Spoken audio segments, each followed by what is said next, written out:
Speaking of things not working out, how about that Seattle housing situation? Ho! So we were just talking about how funny it's going to be when all of the mid-20 to early 30-year-olds are sick of just living with other roommates and stuff because they want perhaps a little bit more out of life, and so they're like, they can't afford to live on their own here. Mm-hmm. So they're just gonna piece. Oh, God. They're gonna piece the fuck out, and no one's gonna be working all the non-tech jobs. No one's going to be working all the gig industry jobs because they can't afford to live within 30 miles of Seattle. Like people will commute to do the Lyfts and Ubers and stuff. Oh, but, sure, but no one's yeah. gonna be,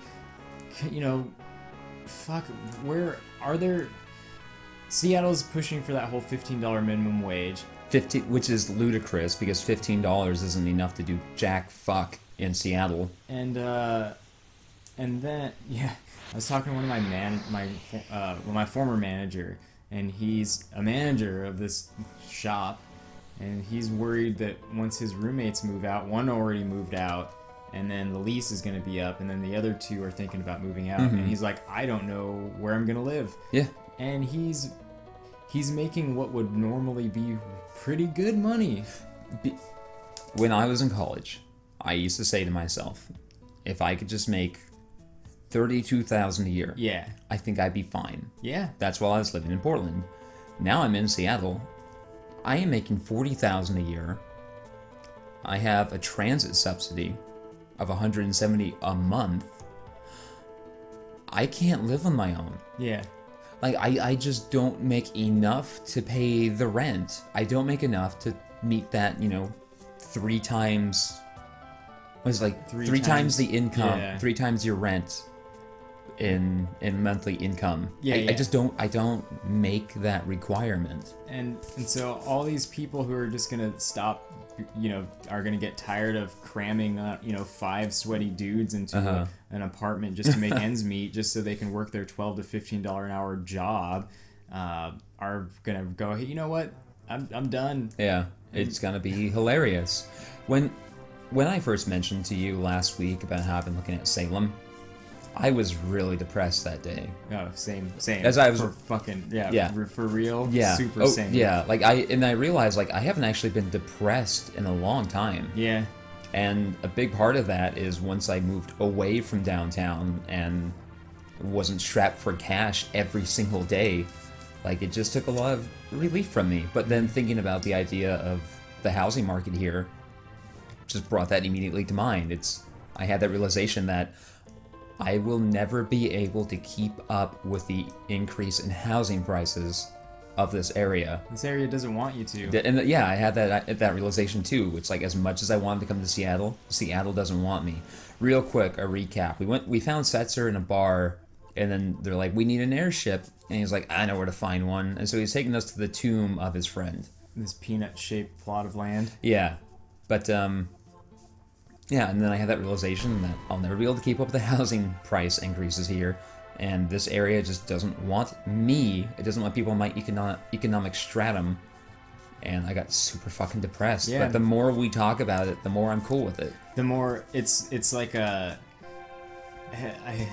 When I was getting ready to like let the other employee go, and I was comparing it to breaking up with someone, like ending a relationship. Yeah. I feel like that's the same way it is with this, is that like at first I'm like, fuck, really, really depressed about it, like really angry for a day. But as I start to think it through, I'm like, yeah, all right, it's over. Like it's coming. Like yeah, it's gonna happen. So real quick, in the previous room there was a headstone, and so I carved something into the headstone, and I said yes, but it said nothing appropriate comes to mind. What that is there's a small puzzle in here where you find 4 headstones, and they each have some letters on them. In fact, here it is right now.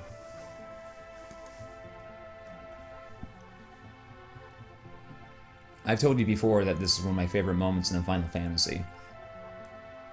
Yeah, that's why I'm not talking. I'm like, I'm paying attention this time.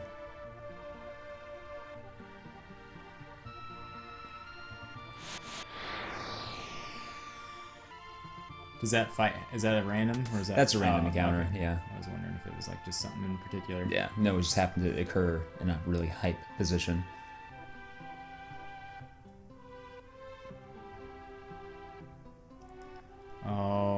Yeah. Ah. Yeah. And so you carve the world as square into that, and it tells you where to find that experience egg that I found. Unfortunately, if you know where the experience egg is, you can circumvent this puzzle completely. I like that. So even though I already grabbed it, I kept it in there just to include that moment. Just because that, like I said, yeah, that's one of my favorite moments in Final Fantasy, and I think we could slap that on some good-looking merchandise. The world is square. Like, imagine like a world map of Final Fantasy VI, and then it has like the words, the world is square, kind of overlaid on top of it. So you can make those out, but you can also see the world behind it. Oh man, but then we'd start gathering all those flat Earth theorists and they'd be like, yeah, With the downforce. they'd be all super Yeah. into. Uh-huh. You hear about that stuff? I hear about it from Yeah. time to time, and I shake my head, and I fear for the future of humanity. Oh man. Where modern people are so stupid that they're like, but it looks flat when I look out at it. When ancient peoples were like, you know what, I bet, yep, it has to be round, because otherwise nothing makes sense. Otherwise none of this other natural phenomenon that we're looking at makes any sense. I thought I'd get saucy and try to see if, like, life would instantly kill it. It did not. Yeah, I've told myself this before this year began, that this year was just going to be the work year, but it was definitely for a different purpose. Like before, I was still pretty bent on saving up for like a down payment. Oh yeah, me too. And Me now too. it's just saving up to leave. Well, I had all that stress at the start of the year when I got that estimated dental bill of $3 fucking grand. I'm like, fuck, I want to save up for a home, and like every time I start to make some progress, something gets in the way. But now I'm like, fuck it, you know, I wouldn't be able to afford a home anyway, right? So fuck it, I will just, I'll get my teeth fixed, and then get back to saving money. But that money is gonna go a lot further if I'm looking at an entirely different housing market. Yeah. If I'm looking at, I don't know why I have my heart set on Salem. That's why I need to go actually take a look at it and see if it's worth my time. But looking at there, I'm like, you know, this is a 3-bedroom, 2-bath house with 1,500 square feet for $229,000. That's so many square feet. Yeah. That's so much. It has the garage, the backyard. It's got what I want. And I just think like, oh fuck, if I had a backyard, I can install a set of like fucking pull-up bars. You could have your own like kind of like muscle beach setup in your Yeah, backyard. basically, yeah. Like I could put all of my workout stuff, but oh man, here's what I could do. I could have like a corner. If I didn't put it in the garage, I can have like a corner of it, like learn how to work with concrete, right? Lay down like a nice concrete base, slap some mats on there, install like an overhang to protect it from sun and from water, and then I could just work out there, and it'd be fucking awesome. Just like work out there when it's raining. It's just nice and dry, but I have all this nice cool air blowing the whole time, and oh man, It'd be great. Go out there at night when it's raining. yeah. And just be underneath it. It's like, yeah, I'm gonna do some pull-ups and then drink a beer out here. Or Yeah. something. Yeah, I'm just fucking.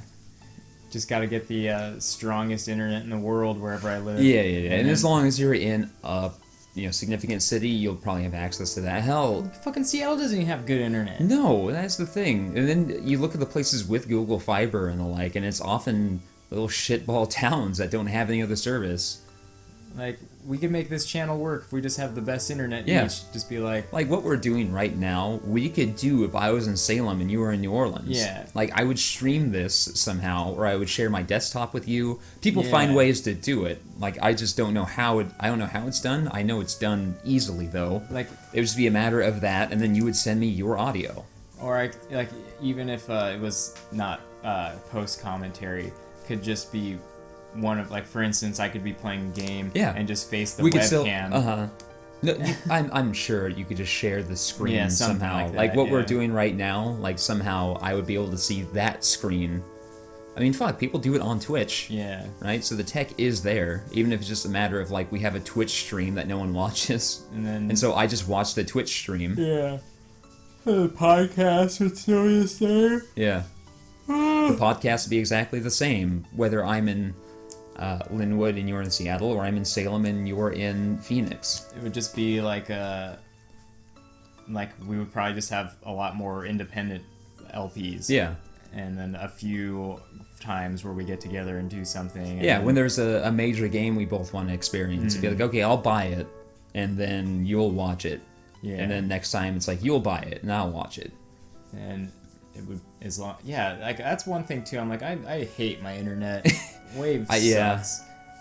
It was usually fine for me, but then I had invested in their like 100 megabit per second. I have that too. You have that too? I don't know. It might be your router. It might be my router. Maybe because I because I had the old like Motorola router, and when the guy came by to install my stuff, he was like, "Oh, this router is not, it's not set up for this speed of internet, so you're gonna be choked down to like, I think it caps out at like 40 megs or something." Maybe I'll do that. I'm pretty sure he wasn't just bullshitting me, because they never charged me for the big router that he brought up, like a router from the truck, and it was this great big thing that can handle that much internet, and they never charged me for it. So I think he was just doing me a solid. I'll have to, maybe I'll do that this next paycheck. Yeah, just up my just router. invest in it. Yeah, I got to. That's what you do. That's also an investment. I right? wonder. It's just like everything I do is online. This is a great big. I'll do that. Yeah, that sounds good. Maybe then I'll have a different view of my internet. Yeah. Plus, it'll last me a couple of years anyway once I get it. Oh, certainly. So yeah, Setzer's really hot lady friend. Their relationship's never defined, but I think the implication is that he was going to propose to her that evening. Except that's exactly what Locke did, and I can't see them using the same plot point twice in one game. He built this whole tomb for her, restored her airship, then somehow put it underground. Damn, he was a busy dude in that year. Yeah, it was a busy year for old Setzer, and now he's just been pooning his way around the world. Setzer, you're really gross. I know. They call me Captain Poon. No, they don't. No, you do. There's actually this shirt that I'm wearing, Lucifer. Yeah. The lead guitar player of this band, and he started his own band called Bloodlights. He possibly still goes by Captain Poon, and I'm like, dude, you're becoming a really fucking amazing musician. Yeah. Maybe you should start to that's the thing. pull it it's back like, and. When you're underground and you're not really known, it's good to have a name like that, because then people are like, oh, dude, it's Captain Poon. But then, like, once people actually know you, it's like, maybe you should just go by Tom. Yeah, maybe. Like, whatever your name is. Or, like, the Captain. I don't know. Just maybe just reel it back a bit and just be a little bit more respectable in how people can contact you. Yeah, in my senior year at film school, I worked on a project for this basically local company, and they were making a snowboard wax that they called chode wax. Yeah. And they were using this whole, like, just gross, grungy, immature kind of vibe to sell their shit. But we went to the main guy's house who runs it, and he's this incredible fine artist. Like, he sculpts, and he paints, and he draws, and everything he does is amazing. I'm like, dude, why are you don't need to lean on this immature shit.